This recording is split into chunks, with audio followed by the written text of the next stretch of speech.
Welcome to Grappling with the Gray, a forum for promoting the development of an ethical mindset and ethical decision-making to help us more clearly see both sides of complex issues and better navigate the moral challenges of everyday life. I'd like to welcome my guest for today. Sam Artery is an attorney and mediation guru. He is author of Positively Conflicted, Engaging with Courage, Compassion, and Wisdom in a Combative World, which I have read and heartily recommend. Laura Staley, PhD, is founder of Cherish Your World. She is a columnist, author, speaker, and coach, empowering clients to produce remarkable results in their lives. And Frank Zakari is a business and organizational development expert, keynote speaker, TV and podcast host, four-time Amazon bestselling author, and Air Force veteran. Thank you for your service. And thank you all for joining me today. Great to be here. Wonderful to be here. Thank you. This is today's ethics challenge. Sylvie and Hannah grew up as best friends. Even after they settled in different cities, they remained in close contact. After Sylvie became engaged, she was so eager for Hannah to attend her wedding that she offered to pay the airfare for Hannah to participate in the celebration. Hannah left for the airport in plenty of time, but a multi-car accident delayed her arrival. When she finally got to the gate, the plane had not yet taken off, but the agent had already bumped her from the overbooked flight. The agent offered to book Hannah on a flight the next day and gave her a $500 gift card as compensation for the delay. Since the later flight would not allow Hannah to reach her destination in time to attend Sylvie's wedding, she called off the trip. When questioned whether she should get the gift card, I think there's a typo here. Hannah questioned whether Sylvie should keep the gift card since Sylvie was the one who paid for the flight. So, who's entitled to the compensation? Sylvie or Hannah? The floor is open. Oh, that's a good one. That's a really good one. I try to pick only good ones. Good. Well, I'll jump in and we'll see where it takes us. That is quite a dilemma. What my initial reaction is, Hannah did everything she possibly could to be there. Left early, did all the necessary things, and it was a situation beyond her control that permitted or prevented her from getting to where she wanted to go. So as far as the gift card goes, I think she should feel fine keeping the gift card. However, I would offer to pay back the money for the ticket. Yeah, I was not clear on whether that gift card was in lieu of getting a refund for the ticket or not. I also think I was kind of trying to think of umbrella questions in terms of the relationship, whether Hannah was financially challenged and Sylvie just wanted to help her get there, or whether Sylvie just out of the goodness of her heart wanted to pay for Hannah to get there, even though they might have been financial equals in terms of their wherewithal to pay. And I think part of it with something like this, and I love having the word entitled in an ethics question. Yes. Because I think entitlement is a tough word in terms of whether somebody's really entitled to almost anything. But I was thinking relational versus transactional, and depending on the nature of the relationship, and whether Hannah thinks, golly, I really want Sylvie to have it, or whether Sylvie would care, or whether it's something to simply throw out there and say, I got this gift card, and offer to give it back to Sylvie. And then you've given up control and you've given up power and decide I'm not going to be resentful whatever Sylvie decides. So those were ways at least I thought about it. Yeah, and one of the issues, you both raised, but what comes up a lot is that very often we look for more information than we have. And those variables will play a part in how we evaluate the situation. Laura? Yep. Very much along your line, Sam. I thought of the relationship, and I thought, well, if these two women have been friends since childhood, because that is a piece of information, that we have in this scenario, that either way it went, it hopefully wouldn't impact the relationship if Hannah gave it back, or Sylvia just said, oh, please keep it. You went through all of that. But what I would hope, and I know this is kind of in the world of solution, which I know we're not necessarily supposed to get to, but come at this issue from different perspectives, is that the two women, these two great friends, would get to see one another, so that they would, use those monies, that gift card, towards, future travel expenses, whether it was by car or flight, to see one another.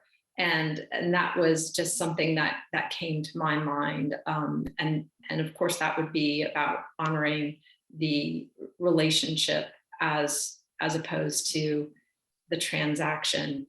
And then I also had another really interesting thought, and that's because I'm in conversation on a pretty consistent basis with a dear friend of mine who feels very strongly about the planet right now. And that was in the realm, and it's kind of out in left field, but it's the thought that, plane travel isn't necessarily the best choice right now. And, kind of maybe gifting back the gift card to the travel agency, the airline, and maybe with a note like, I hope you'll find new employment because air flight is really doing a number on Mother Nature. And again, I own that that's a really out of left field kind of thought, but it is something that I considered, and it doesn't necessarily answer the question of who gets this $500 gift card, but well, I guess it does, because it says, wow, maybe there's this other option of it just gets returned to the airline with that kind of larger context and value commitment on the behalf of both ladies. Maybe they get on the phone with each other and talk to each other and they go, you know what, let's give that money back and find another way. But like Sam said, we don't know the financial situation of either of these women. Presumably the bride has resources and was able to cover that flight. But we don't know. It could be that was out of the goodness of her heart because she really cares about her friend, or it could be that Hannah didn't have the means to get to the wedding.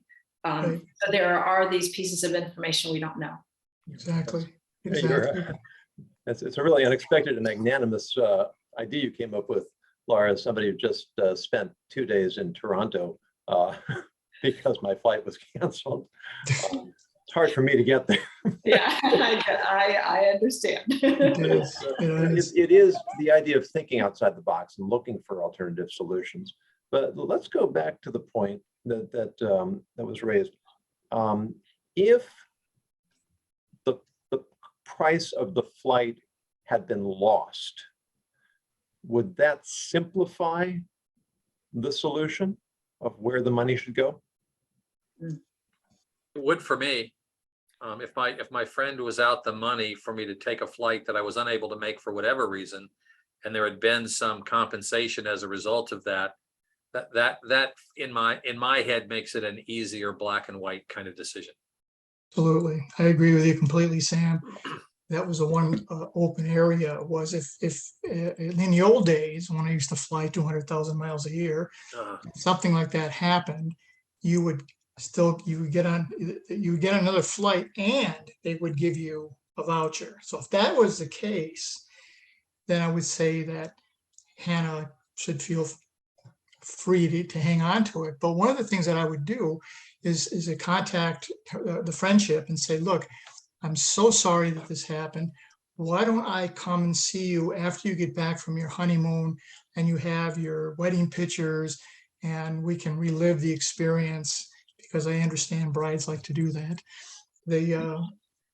And we can have relive the day again, and then I can be part of it posthumously, after the fact. Not posthumously, probably. Yeah, I know. I started to say that. I said, wait, stop, that's the wrong word. Don't have to wait that long.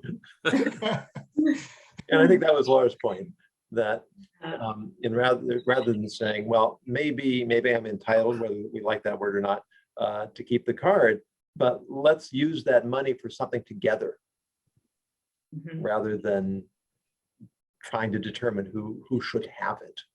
Exactly. Well, Yeah. I was thinking kind of some of the tension between what a legal entitlement is and what a friendly entitlement might be. Because I think that legally, Hannah would be entitled to keep that voucher. I don't think there'd be any, she's the one who, the ticket was in her name. She was the one that missed the flight, was bumped from the flight, and she's the one that got the voucher. So I think legally she would be entitled to do that. But the other thing I was thinking as Laura was talking, just kind of the different places we put trust, because I was thinking your out of the box solution, which I never would have come up with.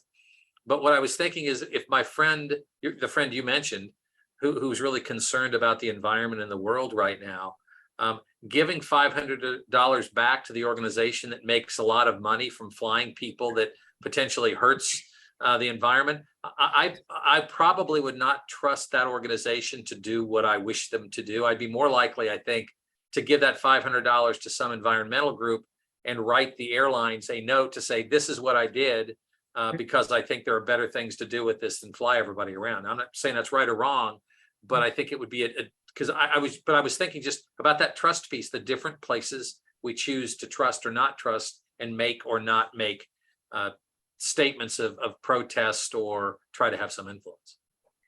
Right. I appreciate that perspective. And I guess in my thinking, it would be kind of this more personal exchange to a flight attendant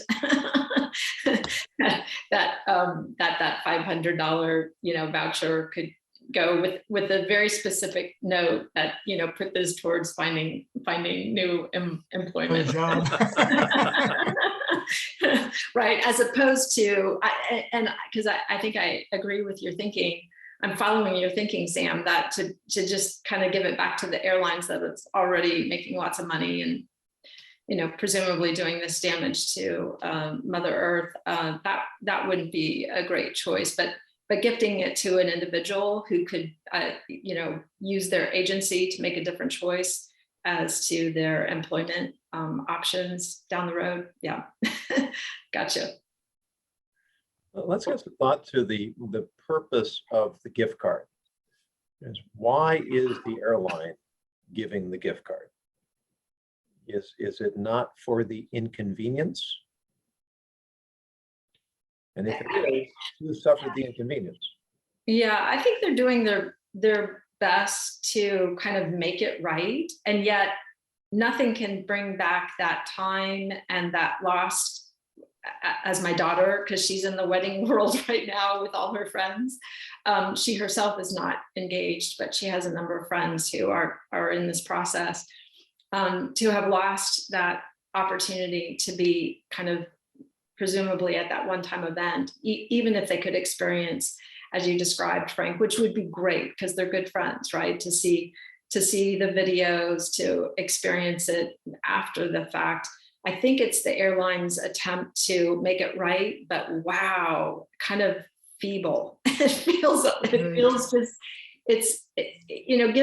given that it was a wedding, and usually weddings aren't something that happen again.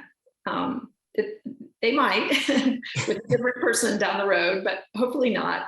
I think it is the airline's intention to do their best to make it right. And also, I believe, to bring that business back to their company. And the circumstances are such that there was so much out of control. I mean, an accident on the freeway. Well, the overbooked flight, though, I would have to say that that's on the airline. Yeah, we can talk about that. Absolutely. Yeah, Absolutely. so jump in with other thoughts. Follow up a little bit, because my question really was, if the intent is that the airline is compensating for inconvenience, you were inconvenienced. Yeah. And we want to compensate you for that as a gesture. Understanding it may not be full compensation, but it's a gesture. Whose inconvenience was it? Was it It's, Hannah's? What if there would have been a later flight available that would have gotten her to the wedding, and they still would have given her a gift card for the Correct. delay, the longer wait in the airport? Would that have changed things?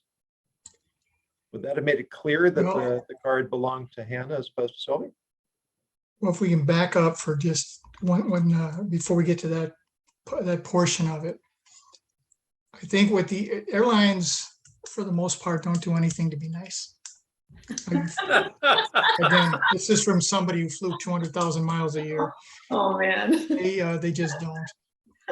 What I was told many, many years ago, Sam, and I'm far from an attorney, was you have a ticket, you're there in time, they bump you from the flight, they're liable.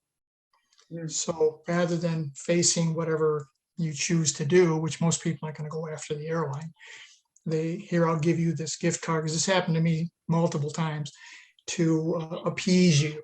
So maybe you can use it for another flight or whatever it is you choose to use it for. It was sort of similar with hotels, because I would fly across country quite a bit and it delays constantly. And particularly when I was going west to east, and I ended up 2 or 3 different times. And one time in Washington DC, one time in Atlanta, and I get there, it's 1 o'clock in the morning. Well, they figure I'm not showing up, but I have a guaranteed reservation.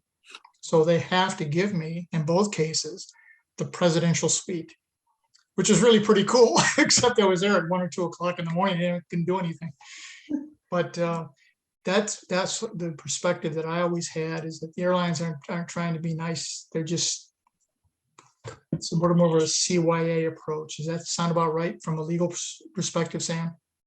Yeah, I think that's true. Although it's interesting, I know I don't want to go down this rabbit hole, but there's a Common Carrier Act, and one of a lot of things we don't know what our obligations are, what the airlines have a right to do to us once we buy that ticket. You all probably saw the guy that was kicked, the doctor was kicked off the plane in Chicago because they needed, anyway, this is not the place for that, but that's one of the conflicts we talk about in some of the things I teach, because what do you do when both sides are right?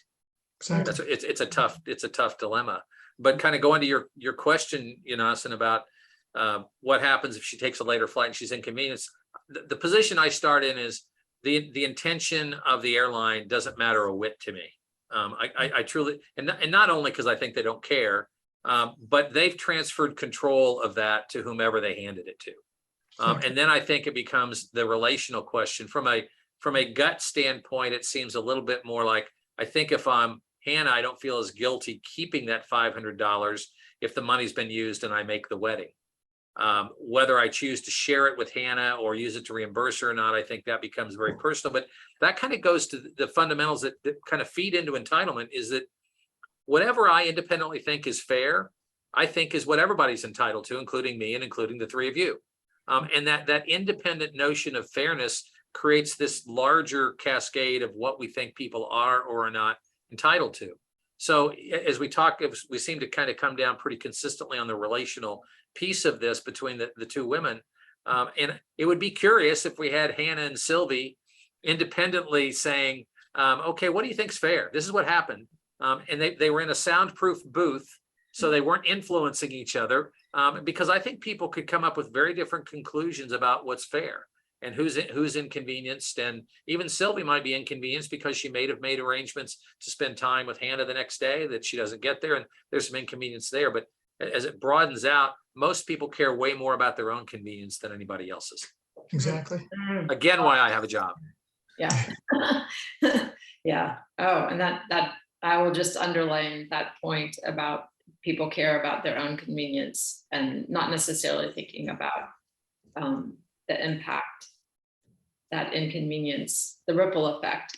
Because there's always like these intended consequences and then the unintended consequences. Because who knows? I mean, again, the nature of this friendship, she wasn't a bridesmaid or the maid of honor, I don't think. We don't know that from the information that we gleaned from the scenario.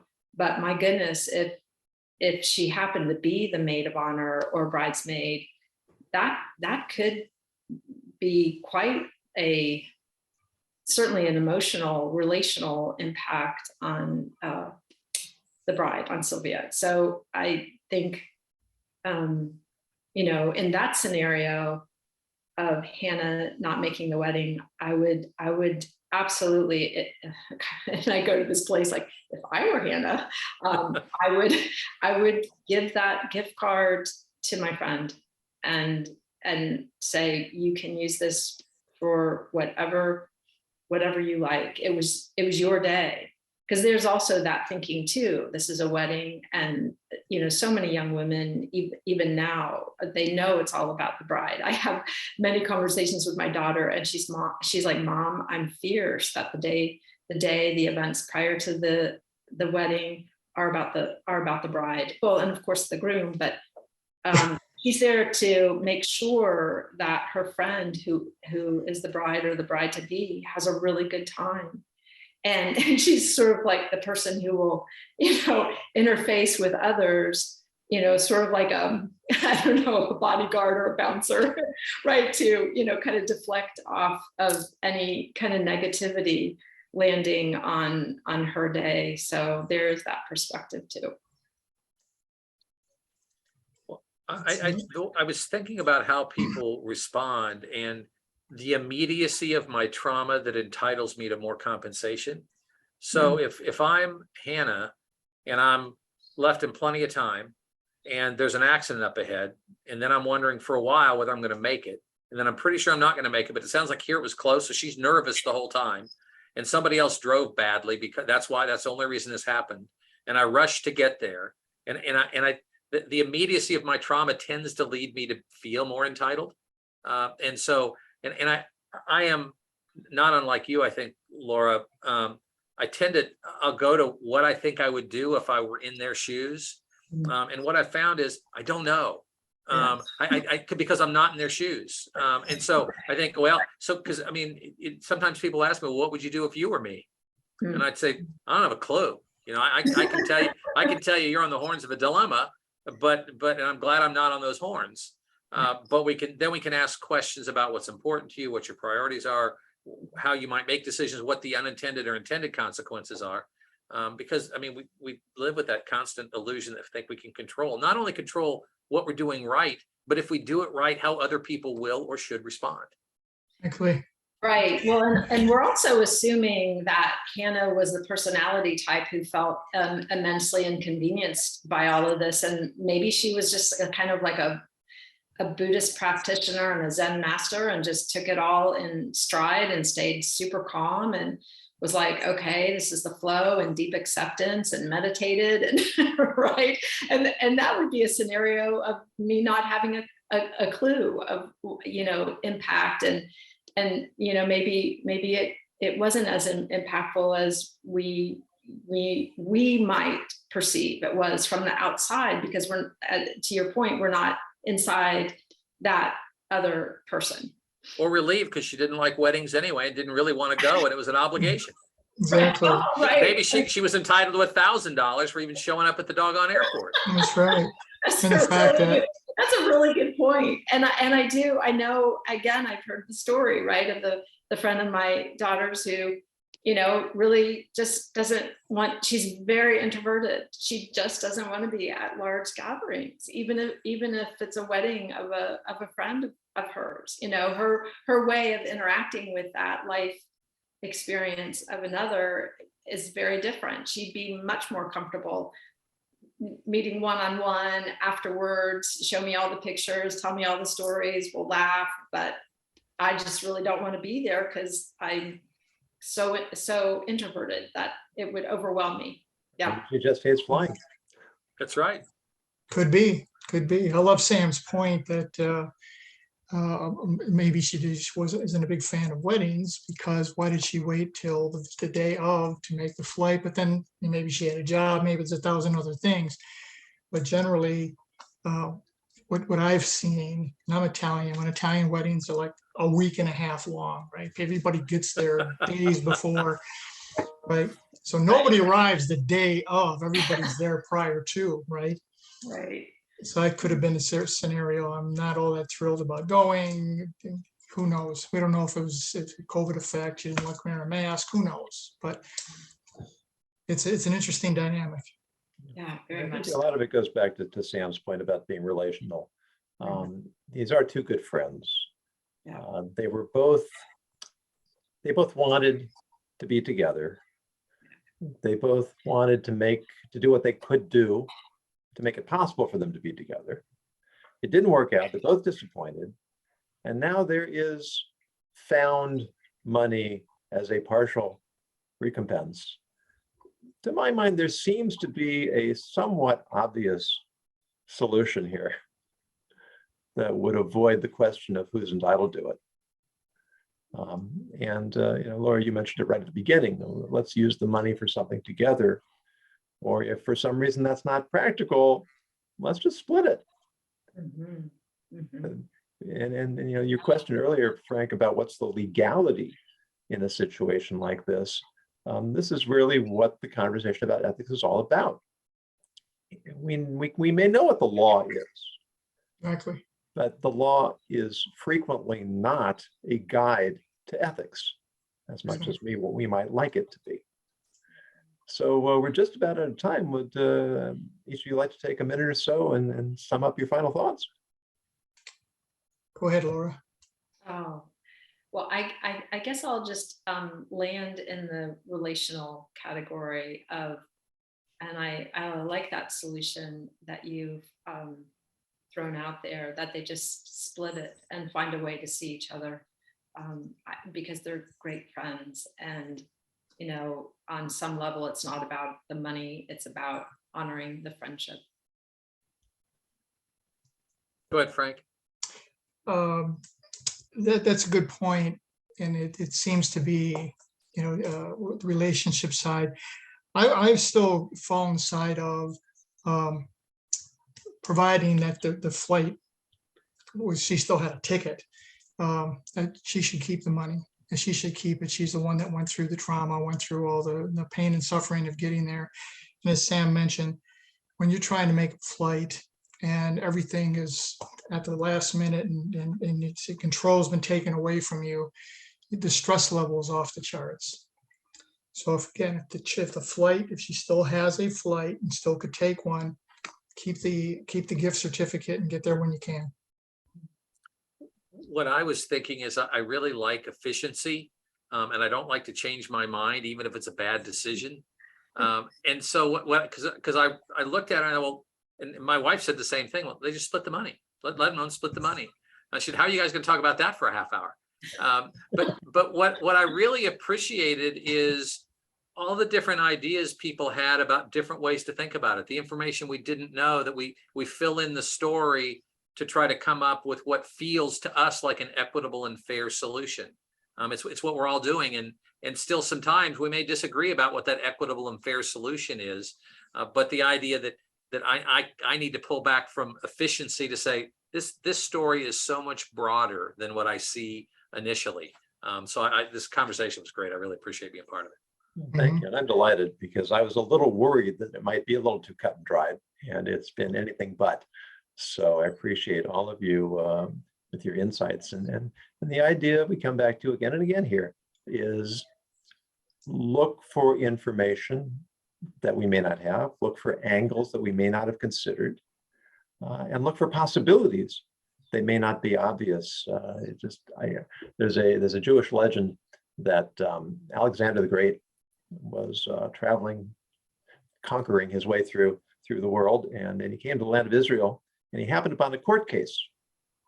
And one litigant said that he had bought a house from the other litigant, and he was doing reparations, and he came upon some money that was hidden in the wall. Yeah. And he said, I bought the house. I didn't intend to buy the money. The money should go back to the seller.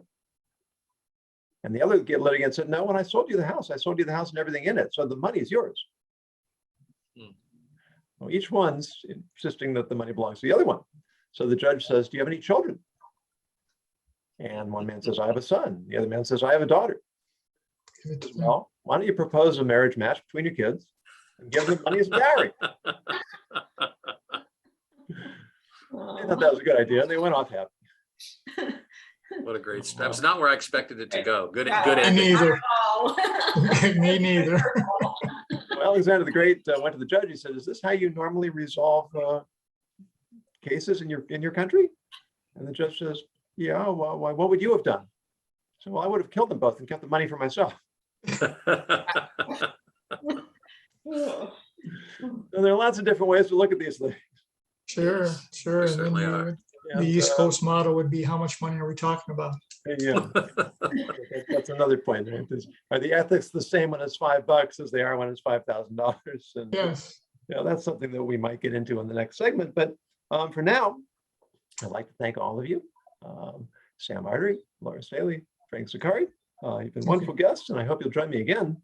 For those of you who are watching or listening, if you'd like to suggest an ethical scenario or a dilemma for us to discuss, please go to my website, YonasonGoldson.com, and use the contact box to submit your proposal. If you are a Grappling with the Gray member, please use the community link to participate in a follow-up open forum and continued discussion. If you're not a member, please go to gwtg.live. That's gwtg.live, where you can sign up for a free 30-day trial and enjoy member benefits. Please join us again next week for another ethical discussion as our panel grapples with the gray.